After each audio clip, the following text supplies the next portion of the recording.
Grantha Srimad Bhagavatam, Canto 3, Chapter 10, Text 4. Maitreya Vacha Virinchopi Tatha Chakre Divyam Varshashatam Tapaha Atmanya Atmanamavesha Yatha Bhagavan Ajah. Maitreya Vacha Virinchopi Tatha Chakre Divyam Varshashatam Tapaha Atmanyatmanamavesha Yatha Bhagavan Ajah. Maitreya Vacha Virinchopi Tatha Chakre Divyam Varshashatam Tapaha Atmanyatmanamavesha Yatha Bhagavan Ajah.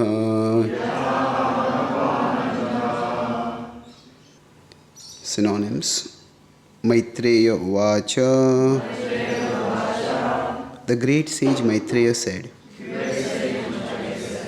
Virinchaha Brahma Api also Tatha in that manner Chakre performed Divyam celestial Varshashatam 100 years Tapaha penances Atmani unto the Lord Atmanam his own self Avesha engaging Yatha aha as was spoken Bhagavan the personality of Godhead Ajaha the unborn. Translation and purport by His Divine Grace A.C. Bhaktivedanta Swami Srila Prabhupada. Translation. The great learned sage Maitreya said, O Vidura, Brahma thus engaged himself in penances for 100 celestial years, as advised by the personality of Godhead, and applied himself in devotional service to the Lord. Purport. That Brahma engaged himself for the personality of Godhead Narayan means that he engaged himself in the service of the Lord. That is the highest penance one can perform for any number of years. There is no retirement from such service, which is eternal and ever encouraging. Om Jnanatimirandhasya Jnananjanishalakaya Chakshurunmilitam Yena Tasmai Shri Gurave Namaha. Namahom Vishnupadaya Krishna Pristhaya Bhutale Srimate Bhaktivedanta Swami Iti Namine Namaste Saraswati Deve Gauravani Pracharine Nirvishesha Shunyavadi Paschatya Deshatarine Vancha Kalpatarubhyascha Kripa Sindhubhya Evacha Patitanam Pavanebhyo Vaishnavebhyo Namo Namaha. Jai Shri Krishna Chaitanya Prabhu Nityananda Shri Advaita Gadadhara Shrivasadi Gaura Bhakta Vrinda. Hare Krishna Krishna Krishna Hare Hare Hare Rama Rama Rama Hare Hare. And dear Lord, please guide us all as we try to understand the timeless principles for moving towards you in love and service that you have taught through the Srimad Bhagavatam to all of us.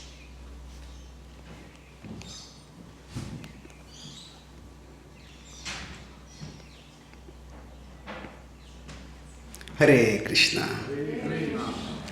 I'm grateful to be here with all of you at the lotus feet of their lordships in New Govardhana. It's like returning to the spiritual world here down under. It's always a great pleasure. And today we are discussing one of the most fundamental themes of the Srimad Bhagavatam. So I will talk about this in three broad parts. First, I'll talk about the context, and then I'll talk about three principles that can help us move in our journey toward enlightenment, just as Brahmaji moved towards. So the Srimad Bhagavatam is a massive book, and sometimes it's easy to get lost. Or to put it another way, okay. Or the Bhagavatam has 335 chapters over its 12 cantos. And there are two ways in which one can get lost. One lost is who is speaking to whom. Sometimes if we are hearing a long class and the speaker is speaking, we may hear a point and that point may seem interesting. But see, for comprehension, if you want to comprehend something, two things are required. We need to understand the point, and we need to understand the point of the point. This point is being spoken. What is the purpose? Like sometimes some speakers are very humorous and they crack a lot of jokes in the class and everybody enjoys, and at the end of the class, people remember the jokes. And they ask, what did you enjoy? I enjoyed the joke. Okay, what is the lesson from it? What is the point from it? That I don't know. So, just understanding the point doesn't really help much. It's like understanding one sentence in a book or a chapter. Okay, it's good, but what is the sentence doing over there? So, who is speaking to whom, we can get lost in the Srimad Bhagavatam. And the second thing is the point of the point. We can understand the points. Okay, this is one philosophical point in this verse, this is another point over here. But both in terms of the conversation and the content of the conversation, overall it's easy to get lost. But if we keep the purpose of the Bhagavatam in mind, then that can help us, at least to some extent, see some pattern, see some structure, see some order in the huge expanse of the Bhagavatam. Now, what is the purpose of the Bhagavatam? Any thoughts? Why was the Bhagavatam spoken? Attract us to Krishna. Yes, to attract us to Krishna. It is spoken originally by whom to whom? Yeah, it's spoken by Shukadeva Goswami to Parikshit Maharaj. And it's spoken for the purpose of helping him do that which is most meaningful at the time of death. And that most meaningful activity at the time of death is remembrance of Krishna. That is Ante Narayan Smriti. So now the Bhagavatam is clear that enlightenment is not just some abstract state of seeing some light or feeling some bliss. Enlightenment is actually remembering Krishna, loving Krishna, relishing Krishna. So in the Bhagavatam itself, in the first three verses, first canto, first chapter, we have this progression in enlightenment. That means that what is the idea of enlightenment, that is itself developed in these three foundational verses. The first verse is centered around Dhimahi. So Dhimahi, that is meditate. And when we understand something great, something majestic, like if we are here in these surrounded by the mountains and the forests, and when we see the majesty, the hugeness of the skyline of the mountains, then there's a tendency, oh, I want to meditate. So meditation is generally Dhimahi. This is associated with the greatness of the absolute truth, of the ultimate reality. But from there, the Bhagavatam moves by its second verse is about Dharma Projita Kaitava, that all suboptimal spiritual paths are rejected. And the third verse talks about Pibat Bhagavatam Rasamalayam. Pibat means drink the rasa of the Bhagavatam. So this is not just meditate, it is Pibata is relish. So the relishing is actually much more dynamic, much more involving personal emotion and heart than meditating.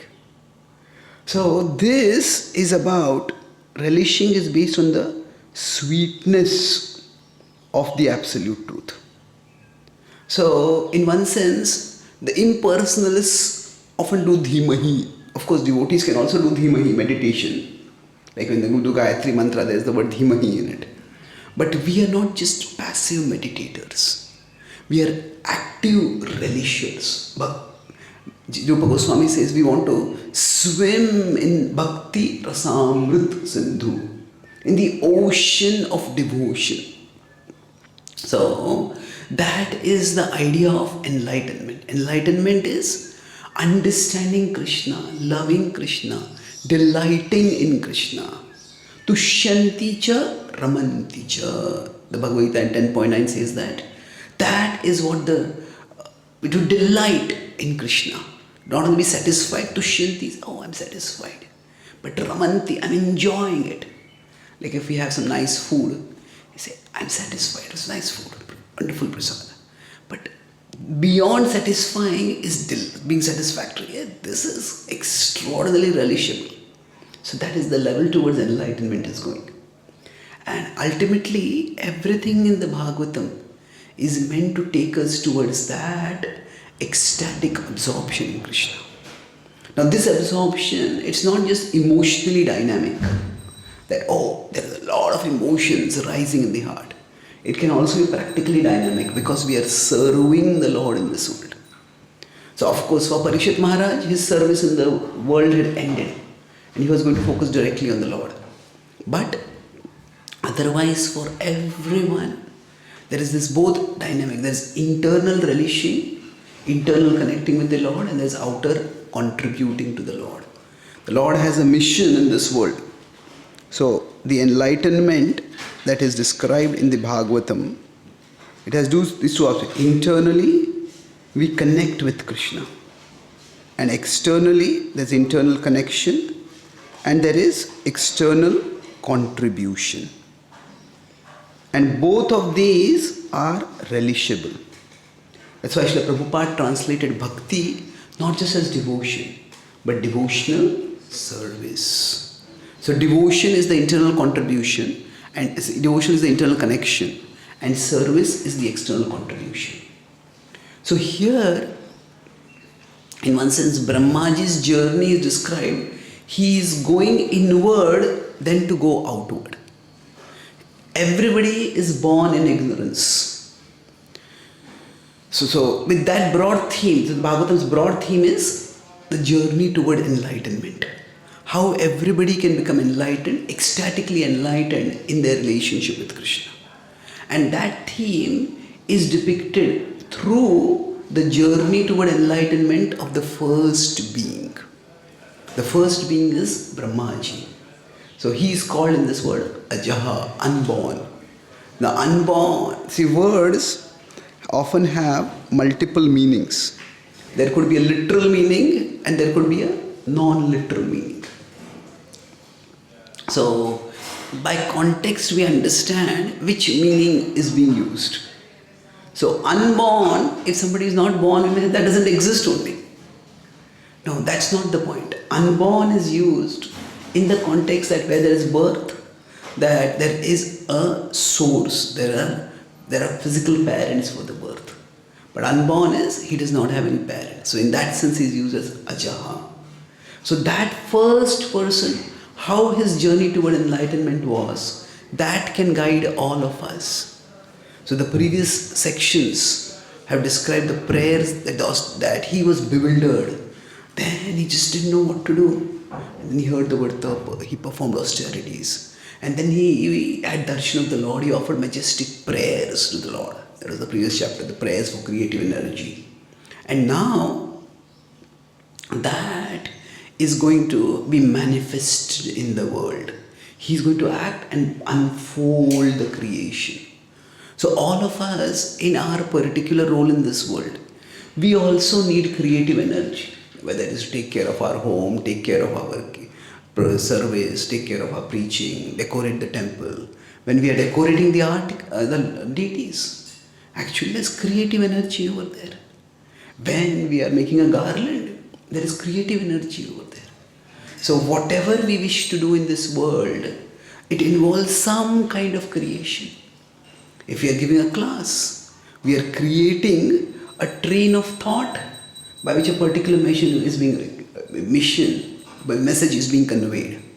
So creative energy, that is universally needed. Everyone needs it for doing their particular responsibility.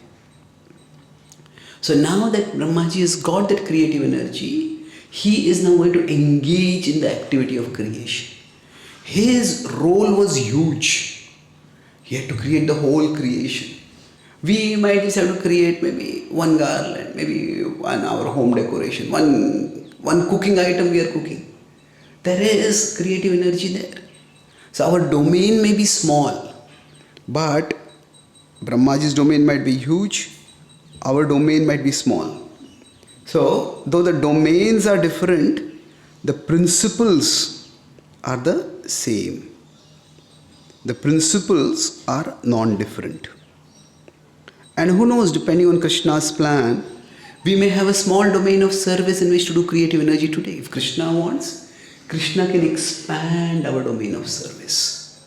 Now Krishna is satisfied not by the size of our domain. He is satisfied by the quality of our service. How we serve within whatever role we have in the world. So this is the broad context of what is going on in the Srimad Bhagavatam.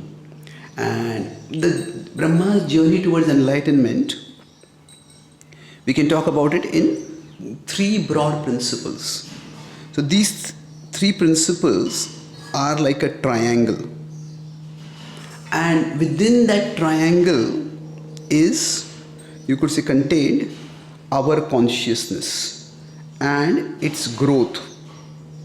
As our consciousness grows, our consciousness expands to take in the ultimate reality, to appreciate Krishna. That expansion of consciousness is ultimately the purpose of Krishna consciousness. So these three principles are actually based on Bhagavad Gita 4:34. Tadvidhi pranipatena pariprashnena sevaya upadekshanti te jnanam jnanas tattvadarshinaha. So we'll see these principles as they are manifested in the Leela of Brahmaji's enlightenment, and we will also discuss how they apply in our life. So these three principles are humility, adaptability, and curiosity. So these three, we can say, are a hack for life. Nowadays is the age of hacks, there are some shortcuts. Well, there are no shortcuts in living, but we can have principles which can guide us. So tad vidhi pranipatena. So pranipatena, that in that verse is humility. Then upadekshanti te sevayati. So, sorry, Prabhupada Sevaya, Upadekshanti Jnana Sattvadarshi. Sevaya is service. So when we have a service attitude, we are adaptable. Okay, I was trying to do it this way, but let's do it this way. And then curiosity is pariprashnena. Pariprashna, asking questions. So let's see how these three contribute towards everyone's journey towards enlightenment. We see Brahmaji himself demonstrated this humility. He is the first person and he just doesn't know, okay, what am I to do? He's exploring, trying to learn. He's going outward and nothing is happening. But yeah, he has that understanding. Now, the word humility can have many different meanings. See, these three things I'm presenting, the way I'm presenting, they actually contribute towards an ongoing journey towards enlightenment. So humility basically means, if you could say, humility is there are others, there is more to know, and there are others who know more. The essence of humility is that I don't know everything. There are others who know more. And ultimately that other is God. God knows everything, is omniscient. The opposite of humility is generally ego. So ego, it means to edge God out. So, and I know everything, I don't care for God, I don't need God. That is the idea of ego. But humility is that there are others who know more. Then if you consider adaptability is service attitude. That is basically, I will change myself as per their guidance. So, if I am sick and I want to become healthy, the basic point is that, yeah, there are others, maybe there are trained doctors who know better about how to keep health. And then adaptability is okay. They tell me, don't eat this food, do this exercise, do these things. I'm ready to do that. Then the humility and adaptability are good. But if we want ongoing growth, then curiosity is very important. Curiosity is, I am eager to learn more. And implicit in this is the understanding that I am capable of learning more.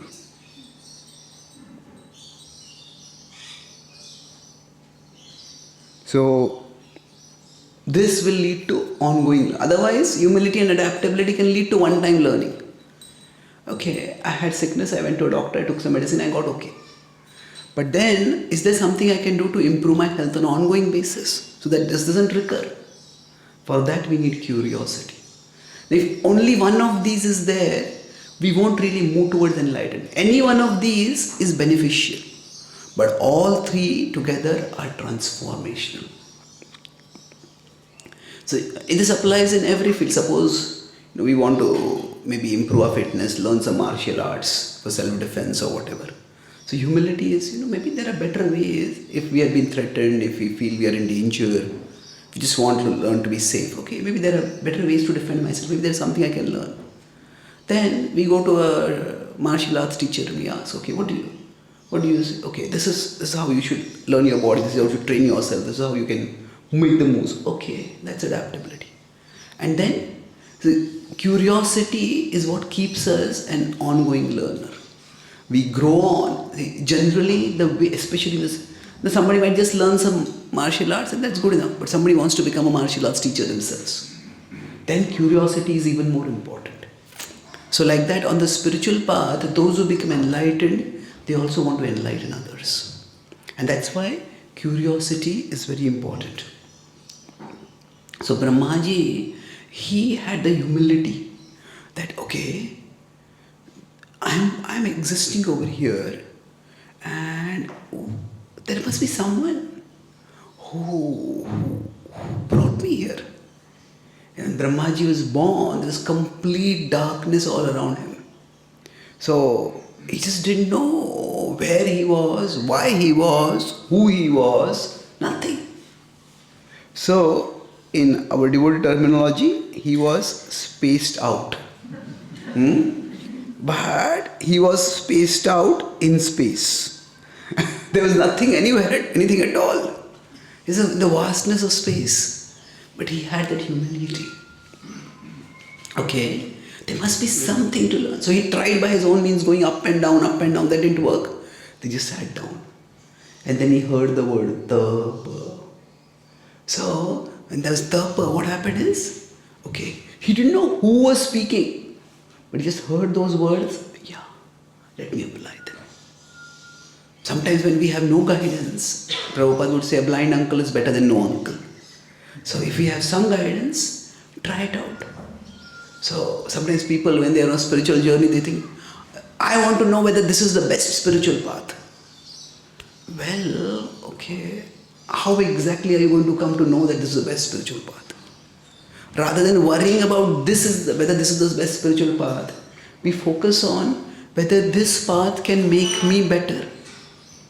When we are sick, we don't think that, okay, I need to go to the best doctor in the world. How are we going to compare all the hundreds of doctors, thousands of millions of doctors in the world?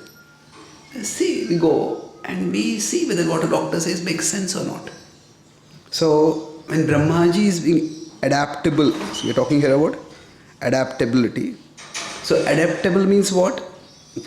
It's not that he did not know whether that voice that was speaking to him, that was the best instruction for him.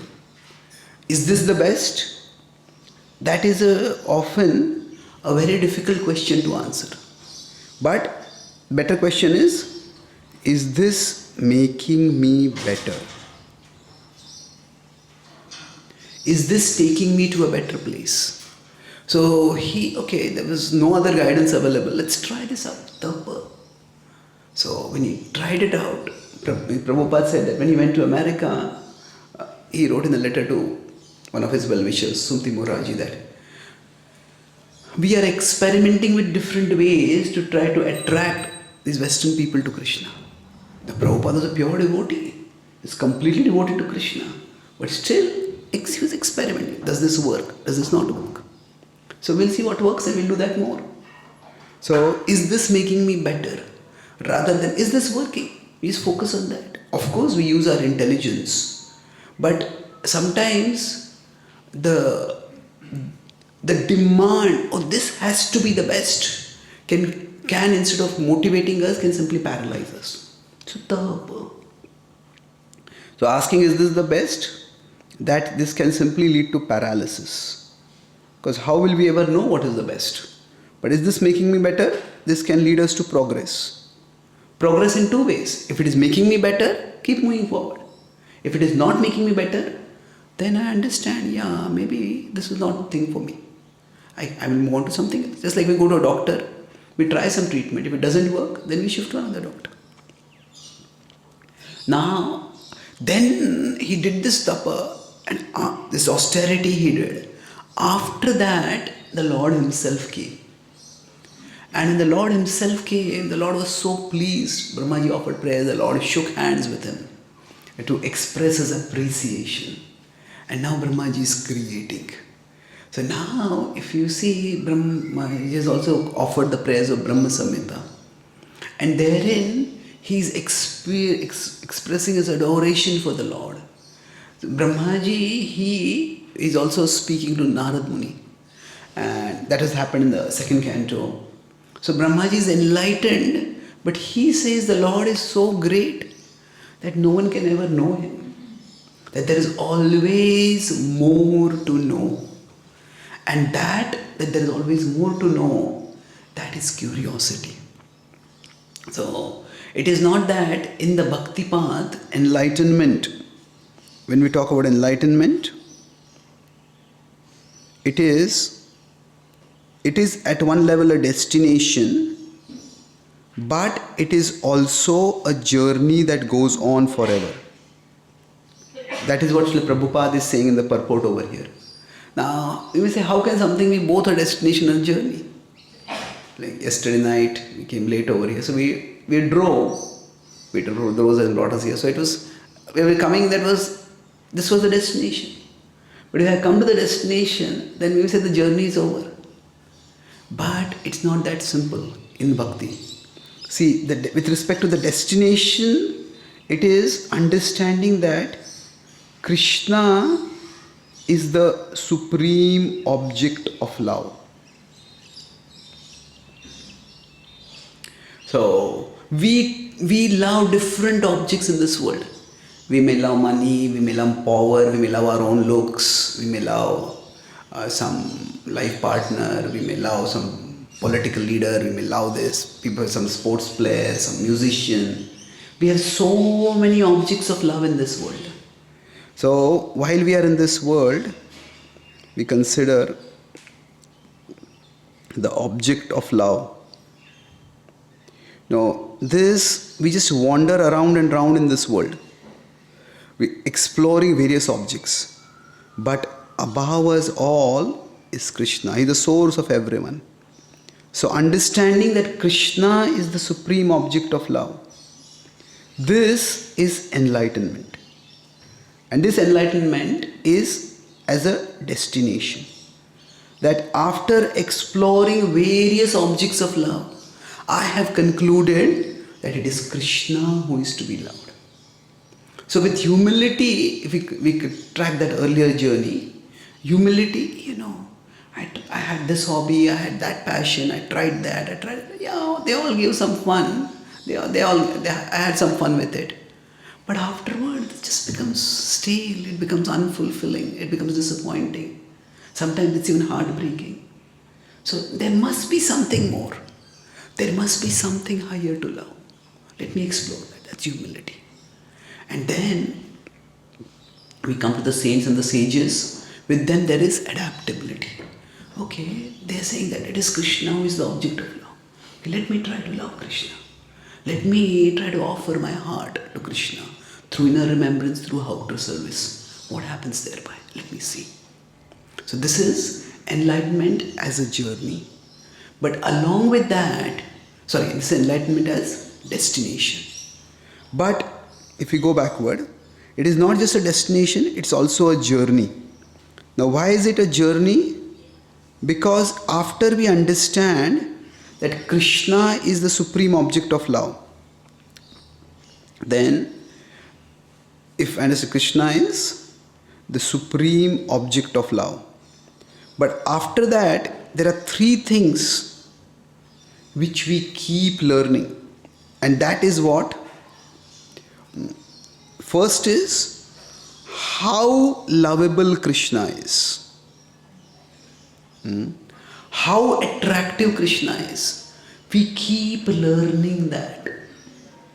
We keep learning that because Krishna is unlimited. Swayam evatmanatmanam vittatvam purushottama. Arjuna says to Krishna, after hearing the Chaturshloki Bhagavad Gita, Krishna, you alone know yourself fully. But I would like to know more about you. Therefore, bhuya kathaya truptirhi shunvato nasti me amritam. Please speak more. Please speak more. I never am satiated. So how Krishna is lovable? That is one thing. The other thing that continues on as a journey is how I can love Krishna.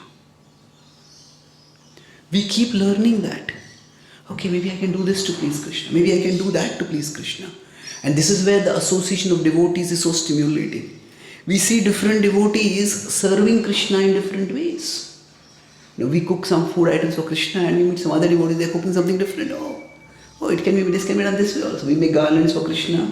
The garlands can be made that way also. We explain the philosophy of Krishna consciousness. We hear other devotees explaining. Hey, this can be explained on this point. That's so much to learn. How can I express my love for Krishna? And third is, how does Krishna love me? this realization also keeps going on eternally. Generally in the relationship, we are offering our love, but when the other person reciprocates, that is also very enriching, reassuring, uplifting.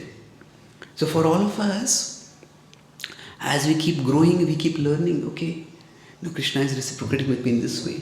That reciprocation can be external in terms of the success, the appreciation, the results that we get in our service. But the reciprocation can be internal also. It can be in terms of the sense of peace, a sense of satisfaction, a sense of joy. This is where I am meant to be. This is what I am meant to do. So both of these, we see these as reciprocations of Krishna. At a very advanced stage, for the great saints, Krishna may even give his direct darshan. We'll see Krishna. When Radharani cooks food for Krishna, and then Vrindavan in some ways is a traditional society. So Radharani cooks and then Yashodama is serving Krishna. And on behalf of Radharani. So Radharani and her Sakhis are watching from the window. Krishna is eating and how does it go? And then the food item that Radharani has cooked, Yashodama serves and Krishna eats. And Krishna makes a face. And when he makes a face, Radharani's heart breaks. What happened? I had cooked it so carefully. And he said, what went wrong? Her heart starts palpitating. And then Krishna just pushes that particular delicacy away. Next to Krishna is Madhumangal. And Madhumangal eats it. This is delicious. And he looks at Krishna and Krishna starts laughing. And Krishna, Radharani is watching and Krishna winks at Radharani. And Radharani clenches her face. He was teasing him. So, how Krishna accepts his service, her service. That, how Krishna reciprocates with her service. That gives great joy to Radharani. So at a very advanced stage, we will be personally also seeing Krishna's reciprocation. But till that time, that how Krishna loves me, we can perceive in these two ways. The success that we get in our service. Srila Prabhupada served Krishna. He traveled all over the world. And Prabhupada said the success that he got, it exceeded even his own expectations. He said that he prayed to Krishna, Nachao, Nachao, Prabhu, Nachao, Srimate. Please make me dance, O Lord, please make me dance.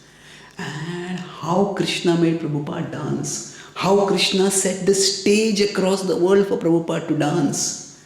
It's one of the most inspiring stories in the history of the world's spirituality. So that was success, and Prabhupada saw it as Krishna's reciprocation. But along with success, there is also, you could say, more internal satisfaction. It's not that everybody who serves Krishna will necessarily get spectacular success. But along with external success, when we are serving Krishna, we get internal satisfaction. And Srila Prabhupada always had that. Even when he was an unknown Swami walking on the streets of America, of New York, with people treating him nothing more than as a curiosity object, Prabhupada was still so content. When people would meet him, they would say that he was so happy, just so happy speaking about Krishna, writing about Krishna, cooking for Krishna, singing about Krishna. Now when someone loves something, and when they talk about it, their eyes light up, their face lights up. And that's how we know this person is really into this. So Prabhupada was like that. Prabhupada was satisfied. And we see that internal satisfaction was always there for Prabhupada. At the end of his life, Prabhupada had achieved extraordinary things. And yet, there were things which were incomplete. Two major things. One was Prabhupada worked extremely hard to build the Juhu temple. And it was very close to completion. Srila Prabhupada departed in 77 November, and the Juhu temple was inaugurated in February 78. Just 3-4 months later. And Prabhupada could have had that longing, that dissatisfaction, I want to see this temple opened. Prabhupada had worked extremely hard to translate the Srimad Bhagavatam. He considered that the magnum opus of his life. And he was in the 10th canto, which is the most important part. Prabhupada could have said, I just want to live on a little more so that we'll complete the Bhagavatam.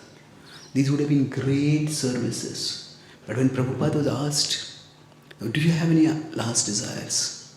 Prabhupada said, Kuch ichha nahi. Kuch ichha nahi. I have no desire. How could Prabhupada have no desire? He had many desires to serve Krishna. But he was always adaptable to Krishna's will. Now I'll conclude with this last point. Our service to Krishna is there. No, service to Krishna, it's like a relay race. Now, in a relay race, what happens is different people run different distances. So there's one torch which is carried. So maybe there's one runner who runs from one distance to another. Then another runner runs some distance. And then there's some other runner might have a long distance to run. But each one has their particular distance to run. So Prabhupada knew that the parampara was like the ultimate relay race. And in this parampara, he had carried the torch of spiritual wisdom, Jnana Deepa, like no one else. Prabhupada was not proud or arrogant in that sense, but he had done his part. It was Krishna who had wanted him to run that far, that much, and he had done it. And now, Krishna wanted him to hand it over to someone else. And he had trained his disciples, he had inspired his disciples, and now, ready or not, he was going to hand over the torch to them. So Prabhupada was not discontented. Oh, I have not completed this, I have not completed this. So, generally, if somebody is in the brink of some big achievement and they are told, okay, now you don't do it, somebody else will carry on. He says, no, I will complete it. But Prabhupada was not like that. Prabhupada's satisfaction was in his heart. It's like, say, a baseball match is there, or a basketball match is there, and there's one player who is leading the team to victory. And just when the last few scores are to be hit, the coach says, okay, you come back, let another player play, let that player hit the winning shot. He says, what is this? I want to hit the winning shot. No, he says, come back. Like in cricket, the batsman who is leading the team to victory. And the coach says, the captain says, okay, you come back, you are retired. Even if you're not hurt, you're retired now. You come out and we'll send another batsman. He says, why? But Prabhupada was not like that. Krishna called him back and Prabhupada left peacefully in Vrindavan, chanting the holy names of Krishna, hearing those names being chanted, showing the lesson of how to depart ultimately from this world in Krishna consciousness. So that is also a demonstration of the ongoing journey of enlightenment. So Prabhupada was humble, Prabhupada was adaptable, Prabhupada was curious. Prabhupada was humble in the sense that he was always seeking newer and newer means. He said, yes, he never said that I am the enlightener. Once an interviewer asked him, are you the Messiah? Prabhupada said, in America, he said, yes. So who sent you? Prabhupada said, my Guru sent me. Normally in the Christian tradition, Messiah is sent by God. He was a little bewildered. He didn't think that. He was humble. He said, I'm simply carrying my Guru's message. He was adaptable. He tried this, tried that, tried what worked, he continued that. And Prabhupada was curious. Those who were with Prabhupada, you see that when Prabhupada was in America for the first time, Sally Agarwal, she said that Swami, he was the person at whose house Prabhupada stayed initially in Butler, Pennsylvania. She said, Swami, you were so eager to learn everything about America. Is how the vacuum cleaner works, how the washing machine works, how the metro works. Now Prabhupada did not go to America to learn how the vacuum cleaner works, isn't it? The people's heart was filled with the vacuum and Prabhupada was going to give them the cleaner of Krishna Bhakti. But Prabhupada wanted to understand how the American mind worked, how the Western mind worked so that he could share Krishna Bhakti with others. So Prabhupada demonstrated these ongoing principles of a spiritual enlightenment on the path of bhakti. And he has given us the International Society for Krishna Consciousness, where also we can have enlightenment as a destination where we come to Krishna's lotus feet, and also as a journey where we keep learning more and more about Krishna. So I'll summarize. I spoke three broad points. First was Brahma's enlightenment, how it happened, how that indicates the purpose of the Bhagavatam, so that we can get lost in the Bhagavatam, but we can get lost in who is speaking to whom and what is the point of the point. But if we keep in mind the Bhagavatam is directing everyone towards enlightenment, then we can have that clarity of what is, a better understanding of what is going on. And in that connection, I talked about three principles that the Gita talks about and the Bhagavatam demonstrates, which lead us towards enlightenment. It was a hack. What are the three? Anyone remembers? Humility, adaptability, and curiosity. So, humility is there are others who know more. Adaptability is I will change myself according to their wisdom. And curiosity is I want to keep learning. And we saw how Brahmaji demonstrates and how this is also talked about in the Bhagavad Gita. And how with these three, when we have this, enlightenment becomes both a destination and a journey. Destination where we understand that Krishna is the ultimate object of love. Journey is that because it's a relationship, three things: how Krishna is lovable, how we can love Krishna, and how Krishna reciprocates with us. So these three things in the Bhakti tradition, they are called as Sambandha, Abhideya, and Prayojan. So these three make enlightenment an ecstatic ongoing journey. Thank you very much. Hare Krishna. If you have time for any one or two questions.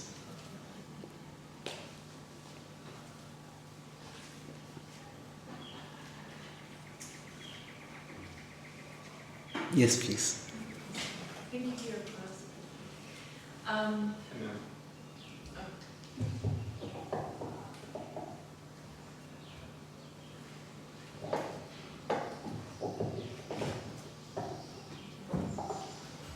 So when you were speaking about, are we looking at this as the best path, or is it better to look at as, is this making me better?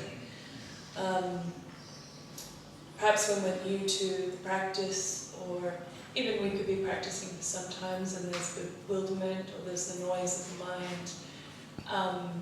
Even perhaps if we haven't got a teacher yet guiding us, like how can we know what are the symptoms of, is this making me better?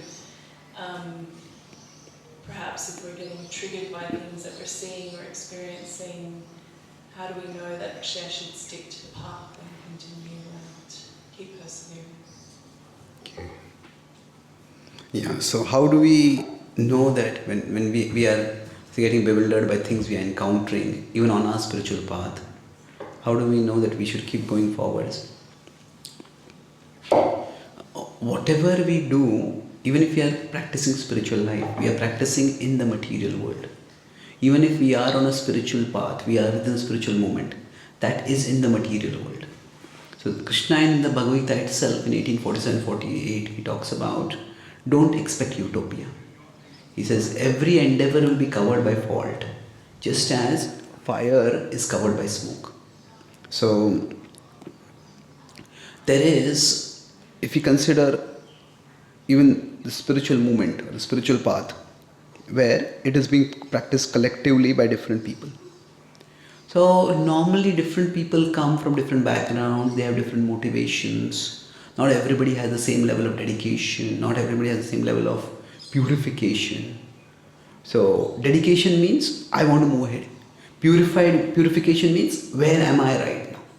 Now some people just come from a background where they were already pure. Some people come from a background where they're their background may not have been that good. So because of this, dedication is how much I want to move forward, and purification is how far have I already come. So these will vary among people. And because of which naturally there are going to be differences, sometimes even discomfort or incompatibility, distress also might be there. What we need to be saying is, am I moving forward? And within the Krishna consciousness movement, am I getting the resources to move forward? There may be many things happening and not everything is encouraging for me. Not everything is comforting for me. So for example, if I have come in from here, now am I moving upward in my spiritual journey or am I moving downward? So this should not be happening. Now how do I know whether I am moving upward? Now I may say I am very new. Well, I don't know. Okay, we are all in one sense at various degrees. But from whoever I was before, am I becoming a better human being? Am I becoming wiser? Am I becoming kinder? So broadly speaking, spiritual growth can be seen in two ways. That is, attachment to the enduring. Ultimately, the ultimate enduring thing is Krishna. But so we become more steady internally. We become more fixed on higher purposes. And detachment from the fleeting. So, in the world, ups and downs keep happening. So, now, but that's reversible. Today it's up, tomorrow it's down. Maybe tomorrow it's up again. Day after tomorrow it's up again. So, this is, as Krishna talks about this in reply to Arjuna's question 2.55. Many places this is mentioned, broadly speaking. But the idea is that if life's ups and downs, are they affecting me lesser? So we could say there will always be dualities in life. Ups and downs will always be there. Now for some people, when the ups and downs happen, their mind ends up exaggerating them. When it's up, they go way, way up. They're like in the seventh heaven. And when life goes down, they just go into the darkest hell. Now this is a very unsteady state to be in. If we are practicing spirituality and if we are growing, then what will happen for us is the life's dualities will still be there externally. But gradually, internally we will become steadier. So yeah, somebody spoke hurtfully to me. Maybe 10 years ago or 1 year ago, if somebody had spoken this to me, I would have been so disturbed. Now also I'm disturbed, but I'm not that disturbed. So if I find that I am becoming steadier, then that is what is happening is I am becoming detached from the fleeting. So life can have financial upheavals, relational upheavals, professional upheavals, whatever. How much do I stay steady among them? That is one sign of our spiritual advancement. And the other is sometimes steadiness can only be passive. Okay, I'm just staying steady. But there is also attachment to the eternal, attachment to the enduring. So our life gets a higher purpose. Our life gets a higher purpose and we become more and more inspired to keep moving onwards toward that. That means that my connection with Krishna, my conviction about Krishna, that is becoming stronger. So life will always have some ups and downs. But through those ups and downs, we keep moving toward Krishna because we find shelter in Krishna, we find strength in Krishna, we find satisfaction in Krishna. So if this is happening, that means our mind will get agitated because that's the way the world is. But say I come to a temple and participate in Kirtan, I come to a temple and pray to Krishna, and I find my mind just becomes calmer. So what is happening by that is that I am getting more strongly connected with Krishna. So there are two things. When something bad happens, my agitation itself is not that much. That's one thing. That indicates that I'm becoming detachment from the fleeting. The second is even if there is agitation, I take shelter of Krishna and I feel calmer. So overall, sometimes people say, I chant and be happy. But there are so many problems, I don't feel very happy. Well, there is happiness as a emotion and happiness as a state. State means what? You could say more like a level. So we'll find that, okay, maybe on a moment to moment I'm not necessarily happy. But overall, I am happier than what I was before. That my overall emotional well-being, my overall inner state is more in harmony. I am more at peace with myself because I am getting something internal. So if these two things are happening, detachment from the fleeting, that means steadiness amidst life's dualities, and we experience a greater sense of shelter in Krishna and a stronger sense of purpose toward Krishna. This is what I should be doing. Then definitely we are growing no matter what is happening around us. Okay. So thank you very much. Grantraj Srimad Bhagavatam ki, Srila Prabhupada ki, Gaur Bhakta Vrinda ki, Gaur Premanand.